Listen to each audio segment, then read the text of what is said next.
The average cost of recruitment was calculated at 1,406.77 US dollars. The law requires employers to bear this cost, yet migrant workers are often made to pay recruitment fees.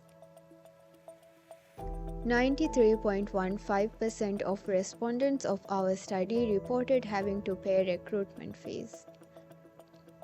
The average recruitment fee was calculated at 2,194.71 US dollars. What does this mean? This shows that even if the cost of recruitment was shifted to migrant workers, they still pay 787.94 US dollars in excess. Charging of recruitment fees remain a common practice in the Maldivian foreign labor market, despite it being an indicator of forced labor.